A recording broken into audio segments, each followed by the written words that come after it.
What's up, everybody, and thank you for listening to Laying the Points with Farley Betts. We're not going to do any pomp and circumstance here, no intro music, anything like that.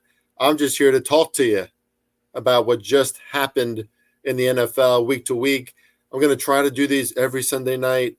Sometimes I'm not going to be able to, right? I'll probably have like family over, maybe doing something with the little baby or whatever we have going on over here. But every Sunday I will try to do this at night as I, write down my own notes and uh, just lay back and think about what we saw in the NFL on Sunday. Right now, I'll tell you what I'm seeing. I'm seeing my Giants suck. I'm seeing everything possible go the Cowboys' way in the first 6 minutes of that quarter, right? The blocked field goal, stupid penalties at the goal line right away for the Giants after a beautiful drive, interception, touchdown. I mean, just, ball flying in the air. Get the fuck out of here. I think it just took all of the steam out of the Giants right away because they looked good. They're running all over Dallas. So this sucks. This is a shitty game to watch. So I'm stopping right in the middle of the game. It's halftime. Figured I'd do this podcast real quick. But anyway, there's a lot more to react to. It looks like my Giants are going to get a big fat L. But we had a really great weekend so far. We're 5-1 right now. Looks like we'll be 5-2 after these Giants don't cover, which will put us at plus 4.5 units. We lost both of our teasers, though. So that's for ATS plays, the 5-2. Lost both of our teasers that I really loved. I really thought that Pittsburgh was going to keep it closer today. We'll talk about that game against the 49ers. And the other teaser was lost because of Minnesota just looking like a big pile of crap, right? I mean, Jesus Christ. Their defense at first made some good plays, but it wasn't consistent, right? It didn't continue.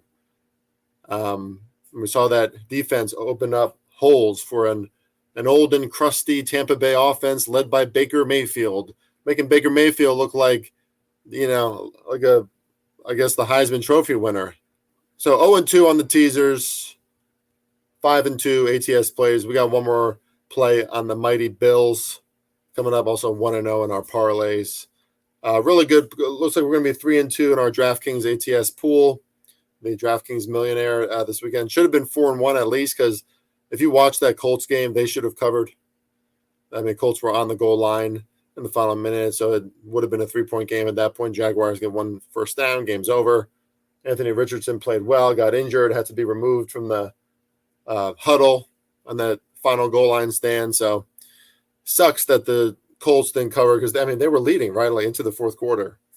And then obviously my Giants, I guess that's pretty legit that the Giants are not going to cover because the Cowboys do look pretty damn good. All right, let's talk about week one really quickly. I'm going to fly through this, and then I'm going to give away an early NFL pick for next week. Just want to go over very quickly one thing, and that's there's a lot of people who talk shit about the NFL guys and girls. You know, when I say guys, I mean everyone. I don't mean anything bad by that. There's a lot of guys and gals talking shit on Twitter, on X, whatever the hell, but everywhere on social media about their NFL takes, okay? A lot of people thinking that they're smart, that they know what's up about the NFL. There's a lot of bad advice. There's a lot of bad insight. Just be careful who you listen to. I mean, you can decide if I'm on or not, with my takes, okay? It's up to you. But let me tell you something. This weekend, week one of the NFL, I got about 90% of this shit right. As far as narratives, angles. I wish I had more exposure. I'm trying to be even more judicious this year, less exposure week to week, or, overall. I mean, the NFL's hard, right? It's hard to win. But I wish I had more exposure week one because historically it's one of my best weeks. I think I do well, eliminating the myth from the truth leading up to week one. And so we could have won more bets. We've had a successful weekend. Let's move on. Let's talk about week one really quickly here. And the point of me talking about week one is that we're sifting through what's actually true, right? Like what we should believe after we see these teams in these first week one games. Because there's going to be a lot of overreactions. Obviously, there is every single week one. There are crazy overreactions, including from the sharp betting community. Okay. So let's debunk some of those. Panthers and Falcons, you could see as that game went on that the Falcons are just the more talented team. A lot of great plays made by their defense throughout that game. Tough environment, tough first game for Bryce Young. He played well. Like, he had some good reads. He had some pretty good throws. But, I think he's just one of these kids who he's going to say all the right things, right? He does all the right things, very buttoned up, like a great kid. But he just might not have the physical ability, right, to be like an NFL quarterback. And he made some sharp throws. I think he has the arm talent, but he's just small. And he's not as good of an athlete as like a CJ Stroud, right, who might be able to get away with some things, even though he's not very good either. So I worry for Carolina that this is going to go south, for lack of a better term. But Atlanta looked good. Atlanta looked legit, like more legit as the game went on. Desmond Ridder held his own for the most part. You can see the talent in Bijan Robinson, and you can see the talent in that defense, right? I think Jesse Bates making a few plays. Just good showing from the Falcons. That's what they should have done. There has been some hype in this team. They took care of business. I think they're still a good, not great team, but they could be great, right? With more experience playing together, this unit, leadership showing up throughout the roster, things like that, which I think we started to see in week 1. Bengals and Browns, I don't know what it is about the Browns, but they have the Bengals number. The Bengals? I feel like I'm saying that weird. The Bengals. Bengals is one of those words. It's just always going to sound weird when you say it. Bengals? Anyway, the Browns at home especially, they have the Bengals number. I don't know what it is. They whooped the Bengals' ass last October, and they just did the same thing. I mean, I think their defense matches up well against Cincinnati. Joe Burrow kind of gets shook a little bit by Myles Garrett, but I wouldn't read too much into this. I mean, Deshaun Watson still didn't look very good. He looked okay. He can throw a pass. He can throw a good pass still. But I don't know if his reads, like his ability intellectually on the field right now, it looks like he's like doing a lot of double think. He's thinking a little too much out there. And if you've played sports at any level, but especially on a high level, you can't be thinking. You have to have the reps, the confidence that when you're out there, you're like in a flow state, right? That's what it's all. And he looks like he's thinking a lot. So I'm not ready to ride like a Browns train here. The Bengals are still my pick to go to the Super Bowl in the AFC. And, for good reason. I think the Bengals are a very, very good team. I think Joe Burrow is going to answer next week against the Ravens. And that's that. I think, this is one of those games that would be easy to overreact to. Okay.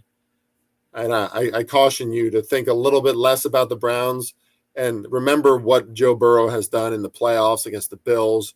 Remember, like in this fucking snow, went to the Super Bowl, his first full year at quarterback. I mean, this guy's good. Okay. He's good. And the Bengals are going to continue to be good. They have a lot of great players, unbelievable offense, unbelievable defense. The Browns, their leadership, they get up for this Cincinnati game, but I wouldn't fall for it just because we saw it 1 week. Jaguars and Colts was a really good game. I watched the majority of that game, more than most others. And Anthony Richardson, I think, is going to be a really exciting and a good player. I mean, he made some rookie mistakes, and that's going to happen. I could see him doing that, week to week, right? He's always going to make maybe like one big mistake. He threw a really bad interception, really bad ball at one point that kind of changed the course of the game, but then he was still able to bring the Colts back, and they were winning 21-17. They seemed like they were able to go right down the field when they had to against a decent Jaguars defense. Part of the reason why I like the Colts in that game is because the Jaguars defense is not very good. It's very average, and they can get exposed when they face a talented offense. And I think Steichen is good. I think he's smart. I think he's in command of their offense. And the Colts clearly have some guys on defense because they were making some really good plays at the start of that game. But Trevor Lawrence is just turning into one of those quarterbacks, man. He's able to, make the throws on fourth down. I think he did that a few times. steps up big on these drives, makes all the big throws. I mean, the placement of some of his throws were, it's like Andrew Luck type stuff out there. They should not have won by 10 points. The Colts should have covered. So just remember that. It's kind of a phony cover by the Jags. But hey, and that's just not me, that's not me being salty. I think anybody would agree, on that. It's a loss for us. That's football. That's what happens, like we expect it. But it's a phony cover. Okay. So don't walk away from this game. You're like, man, Jaguars were in control of that game, man. No, they weren't. They really, really weren't. Trevor Lawrence just has that. He's got that second gear now. Bucks and Vikings. I didn't watch too much of this game for obvious reasons. But the way that the Vikings offense looked, the way the Vikings defense looked is not a surprise. The way the Vikings offense looked at times, I mean, Justin Jefferson still did his thing. He's just an impeccable athlete. He's the man. Cannot be stopped. He's starting to look like Randy Moss out there. He's just a beast. But even though he got his, the offense wasn't consistent. It would sputter out. They would turn over the ball. And that's concerning. I mean, the Bucs have a good defense. They have obviously a defensive-minded coach, but I don't think that the Bucs are going to be a premier team this season. My mind hasn't changed on that. Right, this is probably a 5 to 6 win team, in my opinion. If that, right? So disappointing. I mean, the Vikings ruined a lot of teasers this weekend. I know that. And for good reason. I had them in a few survivor slots, not too many, mostly Commanders and Ravens, but the Vikings should have looked better than that, and their defense did play well in the first half. I do give credit to Baker Mayfield. I mean, that little guy is annoying as hell, but he can fight. He can fight in some of those games. Pull out those old Oklahoma antics, and he's not athletic. But he ain't afraid to hit somebody. I kind of like that about you, Baker. Okay, I can say some positive things about a Baker Mayfield. Okay, so kind of surprised that the Saints pulled out that game against the Titans because that could have gone either way. Tannehill did not look good. He managed to have the Titans ahead in that game for parts of it, but I didn't think he looked good at all. Just making really errant throws, bad decisions. Maybe he's kind of. I don't know. Maybe his time is coming to an end. Maybe the rookie's going to get some reps this year. I guess we'll see. But, the Saints were kind of sputtering too. The Titans have a good defense. And I think they're going to continue to have a good defense this year. I think it's better against the pass. I think their run blocking is better. We'll see what happens at quarterback because things were looking a little suspect there at times. But, Derek Carr and the Saints are good too. They're going to get a lot of wins this year because of the situation they're in. They have an unbelievably easy schedule. So this is this team is going to the playoffs, right? Unless Derek Carr gets injured or something.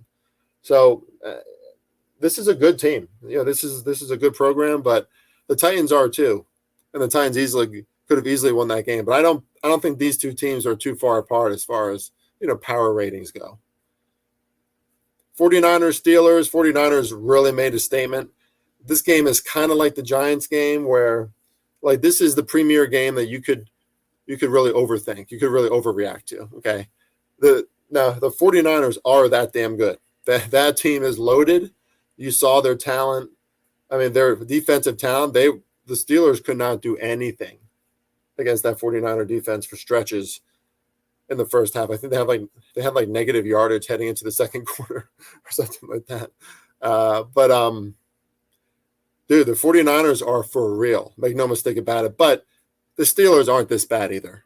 It's kind of like in the Giants game. There's just a freight train just ran over you to start that game, right? The 49ers went up right away. I mean, it's, 10-0, 17-0, or I think it was 13-0 and then 20-0. The 49ers went right up. Turnovers, big plays, you name it. So it's hard to come back at a certain point, right? Just like the Giants. The Giants going into the half 26 down 26-0. It's tough. It's tough to think that you're coming back from that. So the Giants are better than what they're showing. The Steelers are better than what they're showing and what they show. That's a real deal defense too with TJ Watt. He made some huge plays again. I think he already has like 3 or 4 sacks. I mean, that dude is a fucking monster, and he's healthy. You could tell. Like that's the defensive player of the year in my opinion if he stays healthy. Like no bones about it. Although Myles Garrett certainly has a case after today as well. But that, very legit win by the 49ers, but just don't get too crazy about the Steelers. Okay, this is still a pretty good team, I think. Cardinals and Commanders was a real snooze fest. I mean, Cardinals really fought hard, made some good plays on defense. Sam Howell is, he's clearly not he's not really ready to take over this team, but he can make some good throws. He's not a bad quarterback. But he's going to go through some growing pains, made some really bad decisions at certain points. But the Cardinals, I think, are going to be this team. They're going to probably fight because they probably are well coached. I mean, I'm just going to assume that Jonathan Gannon knows what he's doing until he makes me believe otherwise. But that because his defense fought hard today. You could see a difference in effort and effectiveness in the Arizona Cardinals defense. And that was kind of nice, right? Some nice young talent making big plays. So, Cardinals could cover some of these lines. I don't think they, deserve to be greatly disrespected against a really good team. Maybe the Cardinals are going to become that team who's, 10-point underdogs at a certain point, right? Maybe you think a little better about taking that side because their defense is going to fight hard, right? They got young players who want to make plays, who want bigger contracts. They want to win. They probably know they won't win, but they want to win. So that's a team that can cover a lot of ATS lines this year, in my opinion. Just like what I saw effort-wise from them, Josh Dobbs as well. It's kind of a weird situation there in Arizona, but they fought today. The Commanders were probably, even with a quarterback like Sam Howell is brand new, deserving 7-point favorites today. And they couldn't cover. Okay, so the Commanders still have a lot of growing pains too. Ravens and Texans, another snooze fest. DeMeco Ryans' defense made a lot of good plays early, and you can see, I really wanted to take the Texans in the first half, and I regret not giving that out to my clients because, the Ravens' offense, you just knew it wasn't going to click right away. Eventually, it looked better. We saw some really nice plays from Zay Flowers and that new look offense. And, Lamar's looking, he's getting comfortable again. So, that's a part of the process. This is a perfect setup for them to face a team like the Texans to start the year. The Texans are not going to win a lot of games. I do not think CJ Stroud is a good quarterback. I don't mean to laugh, but I think he's a bust. He's an athletic kid, so he can keep some plays alive, and he might make some exciting plays. But I don't think he has the arm accuracy and talent to last at quarterback. That's just my assessment at this point, but it's early. Texans just aren't going to win a lot of games, I think, especially if they're facing a tough defense.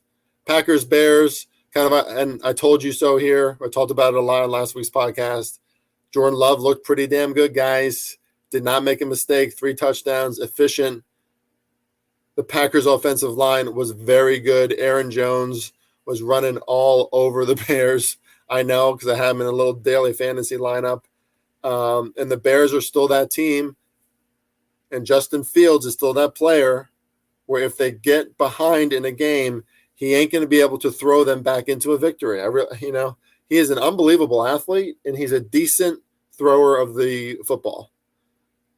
But he could not make the throws on some, big third down conversions when they were starting to lose by 1 touchdown, 2 touchdowns, 3, they kind of got some points there at the end, I guess feels good, but I feel bad, got some friends in the Bennett community in the Chicago area. It's a great town for sports. I want the Bears to be good too, but that's fake news, guys, that the Bears are going to suddenly be like a real contender this year.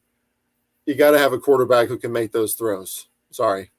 And Justin Fields is going to be exciting. He's going to earn them some wins. He's probably one of the best athletes in the NFL. But I'm not going to jump behind this Bears team right now. I need to see a lot more. I need to see some more creativity than for this offense if they're going to put the ball in his hands in those situations as much as they are. But the Packers, man, that's a good team. That's a good program. Their defense looked good. Defense made plays. Blocking of Jordan Love for Jordan Love was amazing. Packers aren't going anywhere, Lions. They're not going anywhere. It's going to be an interesting battle this year. Raiders, Broncos. I love what Jimmy G does for this team. He's just a stabilizer, isn't he? He was for the 49ers. He was when he had to step in for the Patriots, for Tom Brady. Jimmy G is a stability. He's stable. And he knows what to do. He's like very operational, surgical. And he just made more plays, just a smarter quarterback. Like Russell Wilson and the Broncos offense still looked anemic for stretches of that game, especially through the air. You're right, especially in the passing game. Just like what? Like Javonte Williams looks pretty good. The Broncos are sticking to like a run first kind of thing. It seems. I got to look more at the box score. Don't quote me on that. But Russ still has his shortcomings, and even though that Broncos defense looked really good, they're not going to be able to stay out there on the field that much if Russell Wilson can't sustain drives. So it's I don't know, man. I think Sean Payton's going to get really annoyed really quick if that's how his offense looks. But Jimmy G, stabilizer for the Raiders. They got some nice young players there. Good win for the Raiders. Why not? Fuck it. 1-0. They're one of my picks this week in my pool. I'll tell you that. Eagles, Patriots. Sorry, I talked some shit here. I have never seen a team get luckier than the Philadelphia Eagles. Fuck you if you think otherwise. In that first half, they didn't do anything. They had like 80 yards, but they capitalized off of, I think there was like a fumble for a touchdown, then an interception for a touchdown, balls flying in the air. Zeke fumbles right away as soon as they just coughed up and gave the Eagles so many opportunities right away. And the Patriots were still able to come back in that game. Like they almost won that game. The Patriots offense, ladies and gentlemen, this is not an overreaction. The Patriots offense outplayed the Eagles offense. Now the Patriots defense is good. Okay, that's a good fucking defense. Holding the Eagles to 25 points, they really held them to 11 points because 2 touchdowns came from turnovers. Patriots defense is very legit, but the Eagles defense couldn't really stop the Patriots when the Patriots needed to move the ball down the field, which I don't think that's an extremely high-level operation just yet. It certainly looked clunky throughout the game. And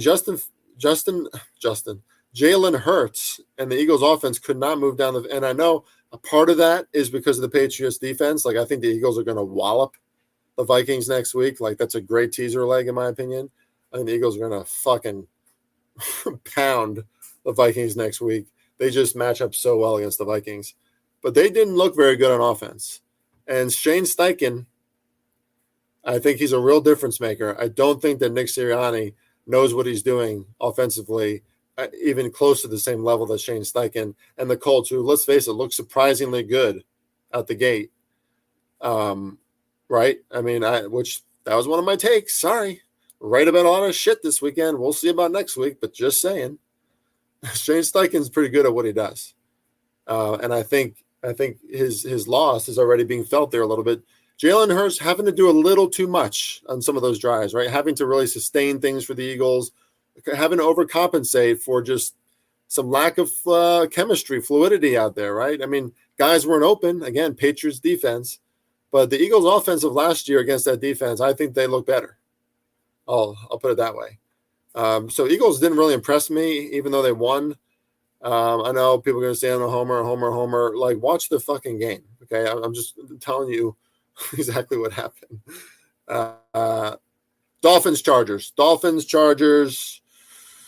Was a fucking barn burner. 70 points scored in this game, 36-34. I was really happy that the Dolphins won because they're so damn exciting to watch when they're healthy, right? Like when Tua's not getting smacked in the head. Awesome watch, awesome game. Chargers being Chargers, right? Like they looked electric. They're exciting to watch as well, but they still lose. Their defense made some really good plays at certain points, but God, this Miami offense can just be so explosive. And I think Tua is such a hard worker and like a serious, like deep kid that, cares about this shit. Like, or else he wouldn't be, playing still right after those head injuries. So you can tell he's formed some real chemistry, some real team symbiotic shit with these wide receivers because they are wide open and they know where to be and he knows where they're going to be. And let me tell you, it's a smooth operation. Now, both defenses clearly, have some holes, but I didn't think the defenses played that bad. I just think there's just unbelievable plays being made by these offenses, and a lot of teams are going to, a lot of defenses are not going to be able to stop some of these big plays, right? And especially early in the season when Mike McDaniels can roll out some of his, the real innovative shit with the wheel routes like he was doing with Tyreek. It's just hard to stop, man. That's hard to stop, especially for 4 quarters. So listen, I kind of like the Dolphins to sneakily win the AFC East as the Bills and Patriots and Jets kind of beat each other up.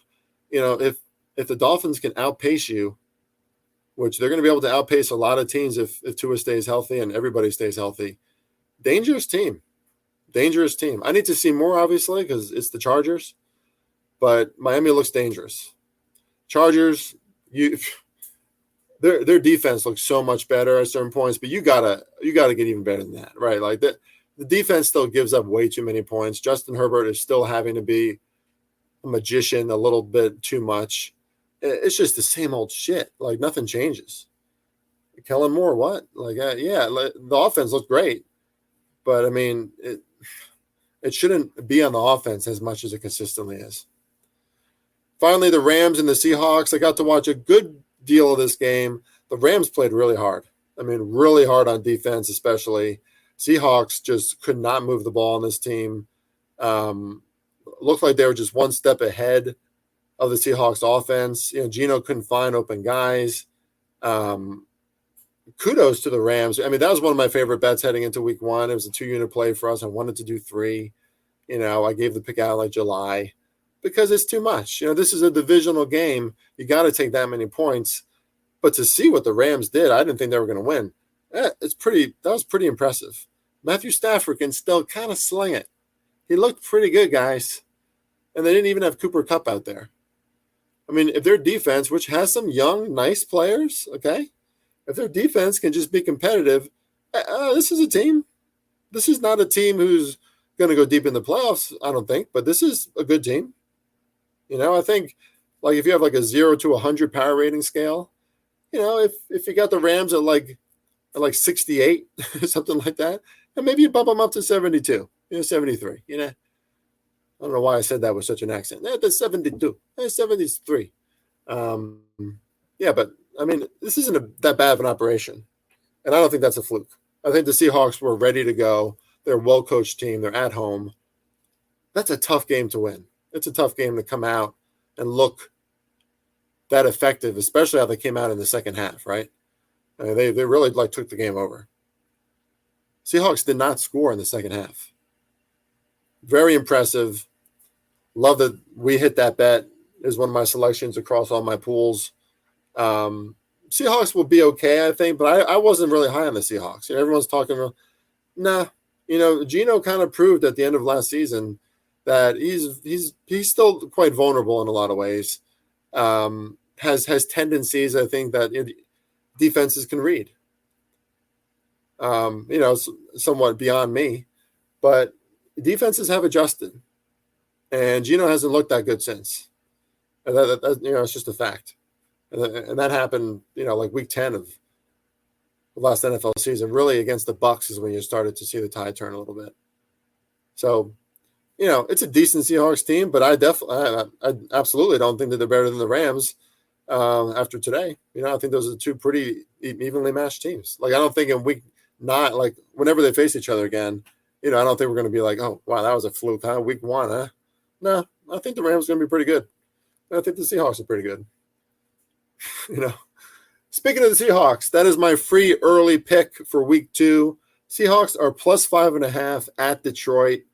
That's an overreaction a little bit to me. Like I said, I don't really like the Seahawks all that much. I do really like the Lions. I think the Lions are going to be a really good team mostly this year. But this is still a little bit, this thing we do in betting, it's all about the number itself, right? Numbers. It's all about the number itself. and 5.5 is too much. The Seahawks were just like at certain points, they were nearly a touchdown favorite against the team that they faced in week 1 in the Rams. And we saw what happened, but that doesn't eliminate the fact that, the market saw them as 7-point favorites. 5 to obviously went up and down a little bit. I think it was at 4 at one point. But at certain points, it was up to 5.5, 6, right? Like, this is a Seahawks team that had a little bit of hype. And now they're 5.5-point dogs going to Detroit. I think Detroit is a very good team. I don't think that Detroit is going to run them out of the building. Remember, the Seahawks dropped 48 points and 555 yards on the Lions last year at Ford Field. And it's a lot of the same people involved in this game. Okay. So I think the Seahawks can keep up. They're going to want to keep up, right? They're 0-1. The Lions are 1-0. It's just a classic situation. You have to take it now. Seahawks plus 5.5. Thanks everybody for listening. These special little podcasts. Hopefully you enjoy them. Hopefully we can do them every Sunday. Laying the points with Farley Bets. Let's fucking go. See you next time.